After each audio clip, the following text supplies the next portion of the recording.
এখানে একটা ভালো জিনিস খেয়াল করবেন।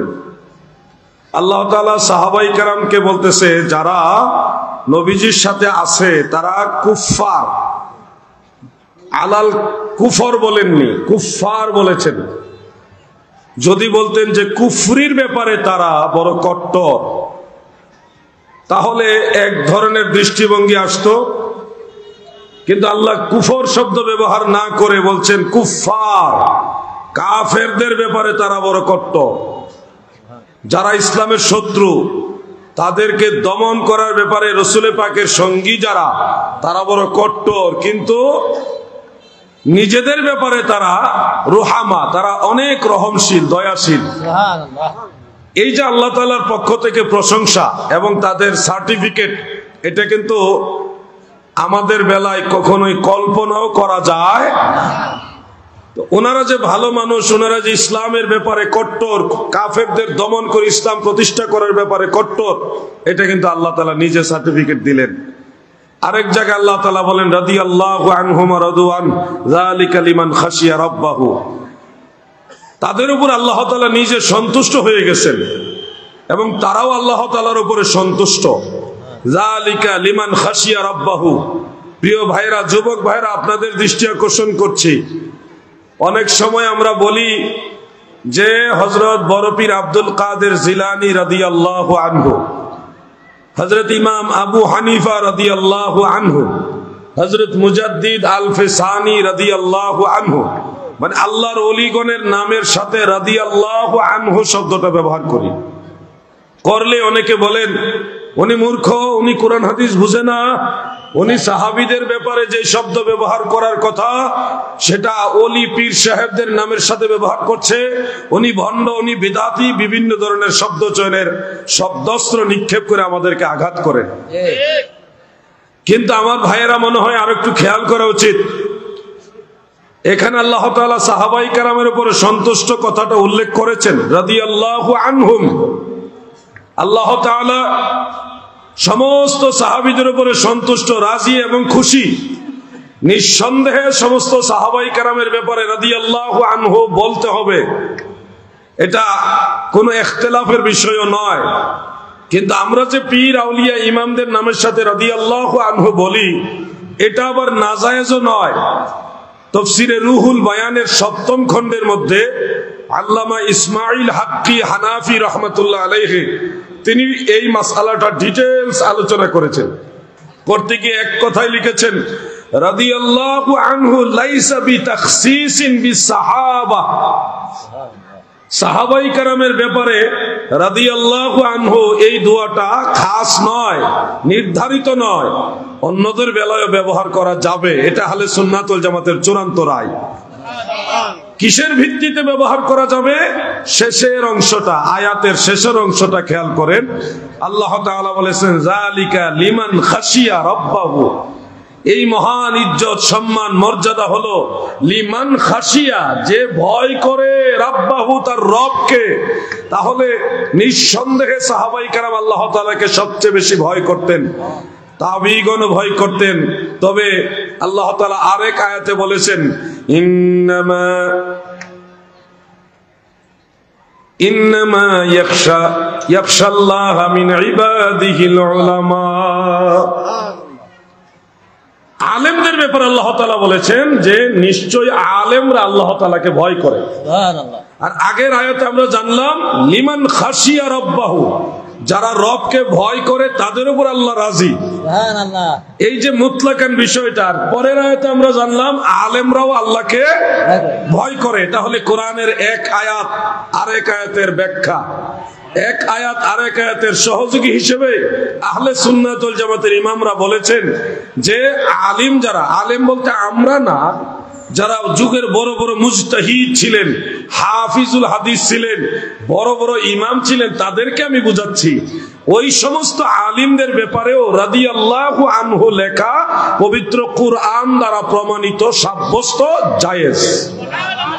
আপনারা আরেকটু খেয়াল করেন, অনেক সময় নামাজের ভিতরে একটা আয়াত আপনারা শুনেন, ইমাম সাহেবরা তিলাওয়াত করে থাকেন, ইয়া আইয়াতুহান নাফসুল মুতমাইন্নাহ ইরজিই ইলা রাব্বিকি রাব্বিকি রাদিয়াতাম মারদিয়া, রাদিয়াতাম মারদিয়া। এই রাজি সন্তুষ্টির বিষয়টা আল্লাহ তাআলা যাদের নফসে মুতমাইন্নাহ শান্তিপ্রাপ্ত আত্মা যারা, মানে আল্লাহর ওলি যারা হয়েছে, যাদের নফস আল্লাহ তাআলার সন্তুষ্টির যে মাকাম এটা অর্জন করেছে, তাদের ব্যাপারে আল্লাহ তাআলা রাদিয়াতাম মারদিয়া এই শব্দটা ব্যবহার করেছে। অতএব কোরআনের এই আয়াত থেকে বোঝা যায় বড় বড় আল্লাহর আউলিয়াদের নামের সাথে রাদিয়াল্লাহু আনহু লেখা, এটাও কোরআন দ্বারা প্রমাণিত। মারহাবা বলেন।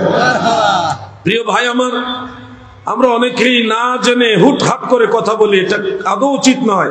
একটু তাহাকিক করা উচিত। পৃথিবীর সব আপনি জানবেন তা তো নয়। যেটা জানেন না, যারা জানেন তাদেরকে জিজ্ঞাসা করে জেনে নিতে হবে। ফাসআলু আহলা যিকরি ইন কুনতুম লা তা'লামুন। আল্লাহ তাআলা বলেছেন, তোমরা যদি কোনো বিষয় না জানো, যারা জানে আহলে জিকির মানে আহলে ইলম, তাদেরকে জিজ্ঞাসা করো। আল্লাহ তাআলার নির্দেশ। তাড়াহুড়া করে একটা কথা বলবেন না। আপনারা দলমত নির্বিশেষে বুখারী শরীফকে পবিত্র কোরআনের পরে সর্বশ্রেষ্ঠ কিতাব হিসেবে মানেন কিনা আপনারা? সেই বুখারী শরীফের কভার পেজের মধ্যে দেখবেন ইমাম বুখারী রহমাতুল্লাহ আলাইহির নামের সাথে রাদিয়াল্লাহু আনহু শব্দটাও লেখা আছে। সুবহানাল্লাহ। একবারে দর্শী কিতাব দেওবন্দি ছাপা যেটা, ওইটার মধ্যে লেখা আছে ইমাম বুখারীর নামের সাথে রাদিয়াল্লাহু আনহু লেখা। ইমাম মুসলিম রহমাতুল্লাহ আলাইহির যে সহিহ মুসলিম, ওটার কভার পেজের মধ্যে একটু খেয়াল করে দেখবেন, ওখানে ওনার নামের সাথে রাদিয়াল্লাহু আনহু লেখা। ইবনু কাসির রহমাতুল্লাহ আলাইহি, উনি তো একজন মুফাসসির, 700 হিজরির পরের লোক। উনার নামের সাথে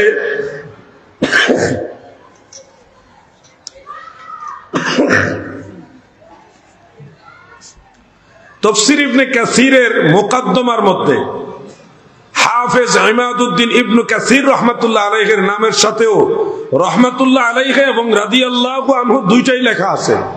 ইবনে কাসির তো কোনদিনও সাহাবী না, ইমাম বুখারীও সাহাবী না, ইমাম মুসলিমও সাহাবী না। তো এই যে ইমাম আবু হানিফা রহমাতুল্লাহ আলাইহির নামের সাথে ইমাম মালিক রহমাতুল্লাহ আলাইহির নামের সাথেও ফতোয়া শামিত এবং হেদায়ার মধ্যে বহু জায়গায় রাদিয়াল্লাহু ক্বালা রাদিয়াল্লাহু আনহু এইভাবে লেখা। তো এই জন্য আমরা অনেকে না জেনে হুটহাট করে কথা বলি। রাদিয়াল্লাহু আনহু শব্দটা সাহাবাই কেরামের ব্যাপারে সর্বোত্তম ব্যবহার করা। সাহাবাই কেরামের ব্যাপারে রাদিয়াল্লাহু আনহু লেখা সর্বোত্তম। তাফসীরে তাবারির মধ্যে দেখেছি হযরতে আবু বকর সিদ্দিক, হযরত উমর ফারুক রাদিয়াল্লাহু আনহুমা, ওনাদের দুইজনের নামের সাথে রহমাতুল্লাহ আলাইহিও লেখা আছে। কোন জায়গায়? ওই যে ইয়া আইয়ুহাল্লাযীনা আমানুত্তাকুল্লাহা ওয়া কুনু মা'আস সাদিকিন, এই আয়াতের তাফসীরের মধ্যে লেখা আছে আবু বকর সিদ্দিক রাদিয়াল্লাহু আনহু নামের সাথে রহমাতুল্লাহ আলাইহি লেখা। তার মানে ইমামদের মাঝে রাদিয়াল্লাহু আনহু আর রহমাতুল্লাহ আলাইহি এগুলো নিয়ে কোনো ঝগড়া ছিল না, কারণ দুইটাই দোয়া। দুইটাই কি? দোয়া। বেশিরভাগ ক্ষেত্রে আমরা রাদিয়াল্লাহু আনহু বলবো এবং সাহাবীদের ব্যাপারে সবসময় রাদিয়াল্লাহু আনহু বলবো, আর আউলিয়া কেরামের ব্যাপারে বেশিরভাগ ক্ষেত্রে রহমাতুল্লাহ আলাইহি বলবো, মাঝে মধ্যে আমরা রাদিয়াল্লাহু আনহু বলবো। এটা কোরআন সুন্নাহ বিরোধী হবে না, কোরআন সুন্নাহ দ্বারা প্রমাণিত সাব্যস্ত একটা বিষয়। যারা এটার বিরোধিতা করবে তারাই মনে করবেন কিল্লতে ইলমের কারণে, কিল্লতে ফাহমের কারণে এটার বিরোধিতা করতেছে। আল্লাহ তাদেরকে বোঝার মতো তৌফিক দান করেন, বলেন আমিন। সাহাবাই কেরামের উপর আল্লাহ তাআলা সন্তুষ্ট, এটা আল্লাহ নিজেই বললেন যে রাদিয়াল্লাহু আনহুম ওয়া রাদু আন যালিকা লিমান খাশিয়া রাব্বাহু। প্রিয় ভাই আমার, সেই সাহাবীদেরকে আপনি মানেন না, বলেন যে সাহাবারা সত্যের মাপকাঠি না, তিনাদেরকে চোখ বন্ধ করে মানা যাবে না, অথবা বলছেন সাহাবীরাও ভুল করেছে, অথবা সাহাবীদেরও অনেক দোষ ত্রুটি আছে, নাউজুবিল্লাহ, এইভাবে উপস্থাপন করছেন আপনি কত বোকা, আপনি জানেন না সাহাবাই কেরামের ব্যাপারে ওনাদেরকে মানা যাবে কিনা বা ওনাদেরকে অনুসরণ করা যাবে কিনা। আল্লাহ তাআলা নিজে বলেছেন আমিনু কামা আমানান নাস, সুবহানাল্লাহ, তোমরা ঈমান আনো যেইভাবে নাস বলতে সাহাবাই কেরামকে বোঝানো হয়েছে যে আমার রসুলের সাহাবী যারা, সঙ্গী যারা, তারা যেইভাবে ঈমান এনেছে তোমরা ওইভাবে ঈমান আনো। ও ভাই, আমলের ক্ষেত্রে সাহাবারা শুধুমাত্র মানদণ্ড নয়, বরং ঈমানের ক্ষেত্রেও সাহাবাই কেরাম মানদণ্ড। সুবহানাল্লাহ বলেন। এই মানদণ্ড আমরা বানাইনি, স্বয়ং সৃষ্টিকর্তা আল্লাহ নিজে বানিয়েছেন। আমিনু কামা আমানান নাস। এজন্য সাহাবীদেরকে যারা সত্যের মাপকাঠি, ঈমান এবং আমলের মাপকাঠি, সাহাবীদেরকে যারা মানে না, এরা কোরআন মানে না, এরা আল্লাহর বিধান মানে না, এরা গোমরা এবং জাহান্নামী। কখনোই তাদের সাথে কোনো ধরনের সম্পর্ক করা যাবে আপনারা করলে আপনাদের ব্যক্তিগত ব্যাপার, কিন্তু আমাদের পক্ষ থেকে মেসেজ জানিয়ে দিলাম, যারা সাহাবীদের সমালোচনা করে তারা কখনো জান্নাতি দলের অন্তর্ভুক্ত। প্রিয় ভাই আমার, আপনি বলবেন সাহাবারা তো অনেক ভুল করেছে। বোকা, সাহাবারা যদি ওই ভুলগুলি না করত তাহলে সঠিক জিনিসটা তুমি পাইতা কোত্থেকে? সাহাবাদের ওই প্রেক্ষাপটের কারণেই তো তোমরা এগুলি শিখছো। কিছু লোক আছে সাহাবীদের ভুল ধরতে ধরতে আল্লাহর রসুলের ভুল ধরা শুরু করছে। আপনারা ইউটিউবে দেখবেন তারা বলে নবীজিও ভুল করেছেন। 6 জায়গায় নাকি নবীজি ভুল করছে। এক মুরব্বী বক্তা কওমি অঙ্গনের, উনি বলতেছে আল্লাহ রসুলও 6 জায়গায় ভুল করছেন। আউযুবিল্লাহ, আউযুবিল্লাহ। আবার লামাযহাবীদের একজন, সে বলতেছে প্রিয় নবীজি ভুল করেছেন, সাহাবারাও ভুল করেছেন, এমনকি নবীজি শরীয়তের ক্ষেত্রে ভুল করেছেন। নবীজি নামাজ পড়াইতে গিয়ে ভুল করছে, এটাকে তারা ধরে নিছে শরীয়তের ক্ষেত্রে ভুল। নাউজুবিল্লাহ। আপনারা খেয়াল রাখবেন, নবীজির কর্ম আমাদের ধর্ম, নবীর কর্ম আমাদের কি ধর্ম। প্রিয় নবীজি নামাজ পড়াচ্ছেন, নামাজ 4 রাকাত বিশিষ্ট ফরজ নামাজ। 3 রাকাতে নবীজি সালাম ফিরাইছেন, মিশকাতের মধ্যে হাদিসটা আছে।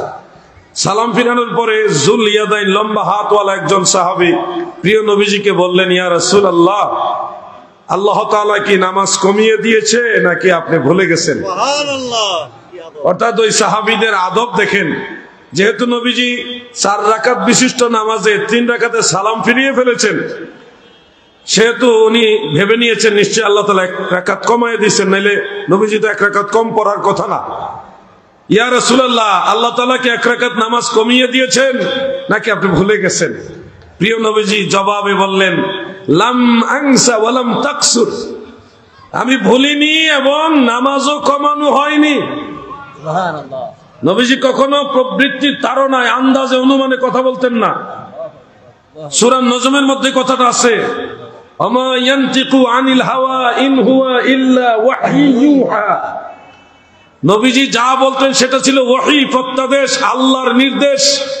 তাফসীরে জালালাইনের হাসিয়ার মধ্যে উল্লেখ, আফআলুল আমবিয়া আলাইহিমুস সালাম বিআমরিল্লাহি তাআলা, নবীদের সকল কর্ম আল্লাহ তাআলার নির্দেশে সংগঠিত হয়েছে। সুবহানাল্লাহ। এইজন্য আদম নবী ভুল করেছে বলা যাবে না। যে গন্ধমকে আদম নবী ভুল করেছে এই শব্দ চয়ন করা যাবে না, বলতে হবে খেলাফে আউলা, উত্তমতার বর্জন। হযরতে সাইয়্যিদুনা আবুল বাশার আলাইহিস সালাম, তিনি যদি গন্ধম গাছের কাছে বা ফল ভক্ষণ না করতেন তাহলে তো পৃথিবীতে আসতেন না। এটা একটা প্রেক্ষাপট। আল্লাহ তাআলা ওনাকে সৃষ্টি করেছেন পৃথিবীতে পাঠানোর জন্য, যেটা কোরআনে আল্লাহ তাআলা বলেন, ইন্নী জাইলুন ফিল আরদে খলিফা। ফিল আরদে, জমিনের জন্য খলিফা বানাইছে। তো জমিনের খলিফা সবসময় জান্নাতে থাকবে তা তো হয় না। জান্নাত থেকে জমিনের খলিফাকে জমিনে কিভাবে পাঠানো যায়, ওই পাঠানোর একটা পদ্ধতি হলো গন্ধম খাওয়া। এই জন্য এটা আল্লাহর ইচ্ছা। আর নবী আদম আলাইহিস সালামের খেলাফে আউলা, এটা ভুল বলা যাবে না। আমার নবীজি 4 রাকাত বিশিষ্ট নামাজ পড়ে 3 রাকাতে সালাম ফিরানোর পরে যখন বললেন আমি ভুলিনি, নামাজও কমানো হয়নি, ক্বালু বাল নাসিতা, কিছু লোক বললেন, ইয়া রাসূলুল্লাহ, মনে হয় আপনি ভুলে গেছেন, কারণ আপনি 3 রাকাতে নামাজ সালাম ফিরাইছেন। এই হলো ওয়াহাবীদের দলিল যে নবীজি নামাজে ভুল করছে। কিন্তু বুকার দলের আরেকটু সামনে আগা, হাদিস তো এখানে শেষ না। আল্লাহ রাসূল সাল্লাল্লাহু আলাইহি ওয়াসাল্লাম পুনরায় 1 রাকাত নামাজ আদায় করলেন, এমনকি নামাজ কমপ্লিট করলেন সিজদায়ে সাহুর মাধ্যমে। ও ভাই, প্রিয় নবীজি এই যে একটা 3 রাকাতে সালাম ফিরাইয়া আরো 1 রাকাত পয়রা উম্মতকে শিখাইলেন সেজদায়ে সাহু। নামাজে যদি ভুল হয় এই ভুলটা সংশোধন কিভাবে করবেন এই মাসআলাটা আল্লাহ রাসূল ওই দিন শিখাইয়া দিবেন। এটা নবীর ভুল ছিল না, এটা ছিল উম্মতের জন্য রহমত। আর নবীর এটা ভুল না, বরং এটা আল্লাহর ইচ্ছা। কোরআনের মধ্যে আল্লাহ তাআলা বলেন সানুকরিউকা ফালা তানসা ইল্লা মা শা আল্লাহ। আমার নবী ভুলে না রে বুকা, আমি বলছি না, আল্লাহ বলতেছে আমার নবী ভুলে যায় না, ইল্লা মা শা আল্লাহ। যেটা ভুল মনে হয় এটা নবীর ভুল নয়, এটা আমার আল্লাহর ইচ্ছা। সুবহানাল্লাহ। এগুলো আমার কথা না, কোরআনের আয়াত। নবীজির এই 3 রাকাতের সালাম ফিরানোটা নবীজির ভুল নয়, এটা আল্লাহর ইচ্ছা আর উম্মতের জন্য রহমত। কারণ নবীজি আল্লাহর ইচ্ছায় 3 রাকাতে সালাম ফিরাইয়া পরে আবার 1 রাকাত পয়রা উম্মতে মুহাম্মাদিকে সেজদায়ে সাহু দেওয়ার মাসআলা শিক্ষা দিলেন। আর আমরা ধরে নিলাম আল্লাহর নবী ভুল করছেন। প্রিয় ভাই আমার, এইভাবে অনেকে সাহাবীদের ভুল ধরার চেষ্টা করে, নবীজির ভুল ধরার চেষ্টা করে। এরা হলো দুর্ভাগ্য বা দুর্ভাগা বা হতভাগা কপাল পুরা উম্মত। এরা উম্মত হওয়া সত্ত্বেও হাসরের ময়দানে জাহান্নামের দিকে রওনা দিবে। আমরা তাদের কাতারে শামিল হতে চাই না। যারা আল্লাহ রসুলের ভুল ধরতে চায়, সাহাবীদের ভুল ধরতে চায়, আমরা তাদের কাতারে যাব না। আমরা দলমত নির্বিশেষে নবী যেদিকে আমরাও সেদিকে, সাহাবায়ে কেরাম যেদিকে আমরাও সেদিকে। যেমন যুবক ভাইরা খেয়াল করেন, ভিতরের নামাজ কয় রাকাত পড়েন? সবাই 3 রাকাত পড়েন তো? এখন বাংলাদেশে নতুন একটা গ্রুপ বের হয়েছে যারা ভিতরের নামাজ 3 রাকাত পড়েন না, 1 রাকাত পড়েন। এবং তারা 1 রাকাতের যত হাদিস আছে, কানা রাসূলুল্লাহ সাল্লাল্লাহু আলাইহি ওয়াসাল্লাম ইউতিরু বিওয়াহিদিন, এই হাদিসগুলি সামনে নিয়ে আসতেছে নবীজি 1 রাকাত দিয়ে বিতর করতেন। এই হাদিসগুলো এনে তারা বোঝাচ্ছে সহিহ হাদিসে আছে প্রিয় নবীজি 1 রাকাত বিতর পড়েছেন।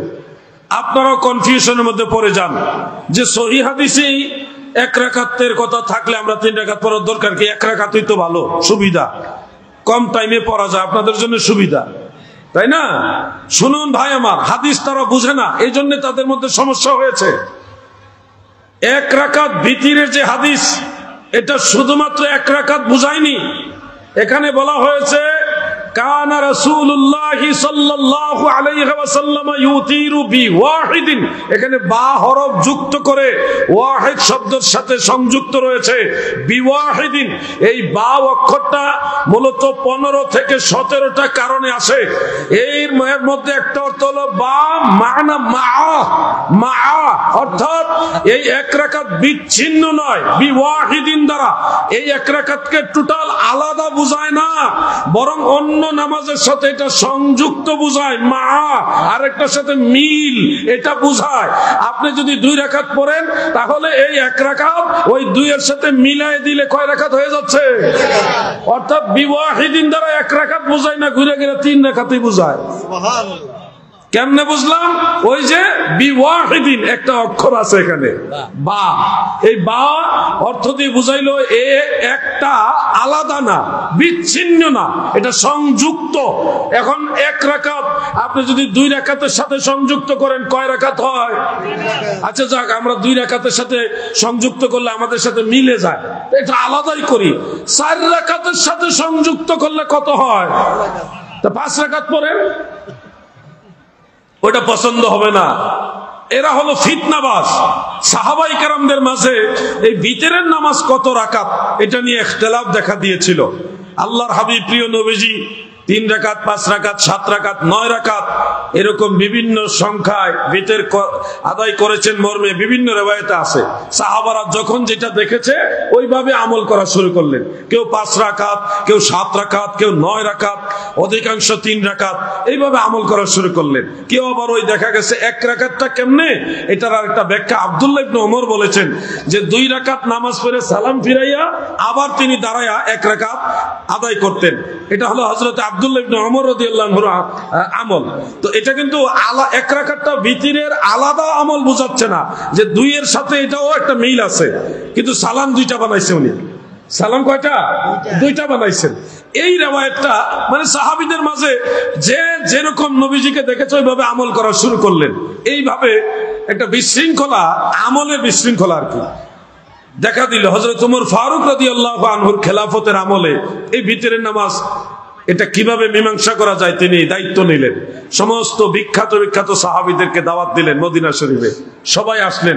মুসান্নাফ ইবনে আবি শাইবার মধ্যে উল্লেখ, হযরত হাসান বসরি রাহমাতুল্লাহ আলাইহি তিনি এটা রিওয়ায়াত করেছেন যে কাদ আজমা আস-সাহাবা আলা আন্নাল ভিতরা সালাসুন ওয়ালা ইউসাল্লিমু ইল্লা ফি আখিরিহিন্না।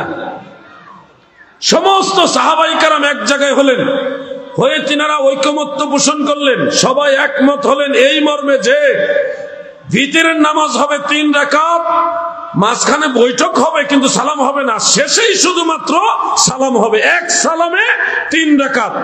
ওই সাহাবায়ে কেরাম সবাই পর্যালোচনা করলেন, আমি এটা দেখেছি, অমুকে বলল আমি এটা দেখেছি।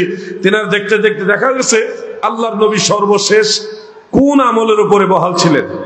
তো সাহাবায়ে কেরাম হযরত ওমর ফারুক, হযরত ওসমান যুন্নুরাইন, অন্যান্য সকল সাহাবারা বললেন দয়াল নবীজি সর্বশেষ ভিতরে নামাজ পড়ছে 3 রাকাত, এবং এইটাই বেশিরভাগ সময় পড়ছে। বেশিরভাগ সাহাবায়ে কেরামও এটাই বললেন যে দয়াল নবীজি ভিতরে নামাজ পড়ছে 3 রাকাত। তখন হযরত ওমর ফারুক বললেন আমিও জানি দয়াল নবীজি সর্বশেষ ভিতরের নামাজ পড়ছে 3 রাকাত, অতএব এটাই ফাইনাল ডিসিশন, উম্মতের মাঝে যেন বিভ্রান্তি না হয়, বিশৃঙ্খলা না হয়, এই আমল নিয়ে যেন ভিন্ন ভিন্ন মাসআলা না আসে, এই জন্য সাহাবীদের মধ্যে ইজমা ঘোষণা করা হয়েছে ভিতরের নামাজ 3 রাকাত, ওয়ালা ইউসাল্লিমু ইল্লা ফি আখিরিহিন্না। সাহাবীরা সবাই একমত হয়ে বলেছে ভিতরের নামাজের শেষেই শুধু সালাম। এখন আপনারা আমাকে একটু সমাধান দেন, যেই ব্যাপারে সাহাবারা সমাধান দিয়েছেন এটা নিয়ে নতুন করে আবার বিভ্রান্তি তৈরি করার সুযোগ আছে? সাহাবারা যেটা সমাধান করে গেছেন এটা নিয়ে নতুন করে যারা সমালোচনা বা বিভ্রান্তি অথবা আমল নিয়ে একটা মানুষের মাঝে একটা কনফিউশন তৈরি করছে, এরা কি সাহাবীদের ফয়সালা মানলো? এরা তো সাহাবীদের উপরে গিয়ে কলম ধরলো। এজন্য ভাই আমার, বন্ধুরা আমার, মদিনা মুনাওয়ারায় এই গত হজের সময় না গত হজের আগের হজে মদিনা মুনাওয়ারায় মসজিদে নববীতে আমি বসে আছি, অবসর সময়, বেশি একটা কাজ নাই, তো ওখানে তো খাওয়ান আর নামাজ কালাম ছাড়া তার কোনো কাজ নাই। রওজা মুবারক জিয়ারত করে আর মসজিদে নববীতে বসে থাকি একা একা। আমার সাথে ওরকম কোনো মানে বন্ধু বান্ধব বা একটা পরিচিত ওরকম লোক ছিল না। রাজাপুরা দরবারে হযরত পীর সাহেব হুজুরের সাথে গেছিলাম, তো হুজুর থাকে ব্যস্ত, হুজুরে খুঁজে পাই না, তা আমি গিয়ে মসজিদে নববীতে বসে থাকি, রওজা মুবারকের কাছাকাছি বসে থাকি। রাজশাহী এলাকার কয়েকজন লামাযহাবী ওনারা আমারে দেখা খুব আন্তরিকতার সাথে সালাম কালাম দিয়া কাছে এসে বসলো, আমিও আন্তরিকতা বসাইলাম, দেশের মানুষ তো। বসলো, বসে কইতেছে আপনারা যে বাংলাদেশে একামত দেন দুইবার করে, একামতের বাক্যগুলি দুইবার বলেন, এখানে তো একবার বলে, তাহলে আপনি কি মনে করেন না যে তারা সহিহ হাদিসের উপর আমল করতেছে? আর আপনারা যদি মনে করেন এটা সহিহ হাদিসের উপর আমল হচ্ছে মক্কা শরীফে মদিনা শরীফে, তাহলে আপনারা এটা বাদ দিয়া দুইবার একামত কেন দিচ্ছেন? আমি 1-2 সেকেন্ড চুপ থেকে বললাম ভাইজান, ওনারা যে আমলটা করতেছে নিঃসন্দেহে এটা সহিহ হাদিসের উপর আমল করতেছে, আর আমরা যেটা আমল করতেছি এটা আসাহ অধিকতর সহিহ হাদিসের উপর আমল করতেছি। ওনার তার টার্গেট ছিল যে আমি এটা সহি করলে তো এটা জয়ীফ হয়ে যাইতেছে, এইটারে সহি করলে এটা জয়ীফ হয়ে যেত, মক্কা শরীফের আমল জয়ীফ, এটা কেমনে কমু? এই টার্গেট আমার প্রশ্ন করছিল। মানে একটা সাদা আর একটা বক সাদা,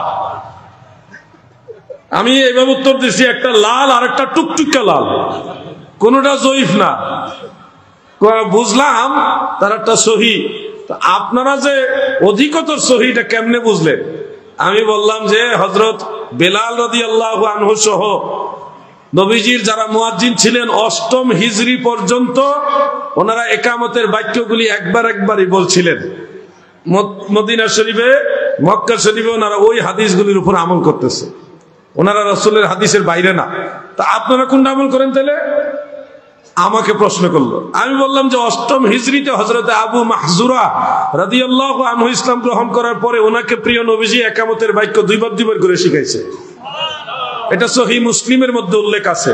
তখন থেকে ইন্তেকালের পূর্ব পর্যন্ত হযরতে বিলাল রাদিয়াল্লাহু আনহু দুইবার একামত দিছে। এটা হলো ফাইনাল আমল। আমরা এই অধিকতর বিশুদ্ধ হাদিস যেটা চূড়ান্ত রায়, এটার উপর আমরা হানাফিরা আছি। মারহাবা কর। এটা শারহু মাআনিল আসারের মধ্যে ডিটেইলস আছে, অনেকগুলি সনদে। আমি বলার পরে উনি বলল, আসলে আপনি একটা চিজ হই এত এই তথ্য বাইর করে রাখছেন যে ভাবছিলাম এটা মনে জবাব দিতে পারবেন না। আমি বললাম, ভাইজান আমরা যদি ভেজাল মাযহাব হইতো ওইটার মধ্যে থাকতামও না। অন্য সব মাযহাবের চেয়ে হানাফি মাযহাব সবচেয়ে বেশি বিশুদ্ধ। মারহাবা বলেন।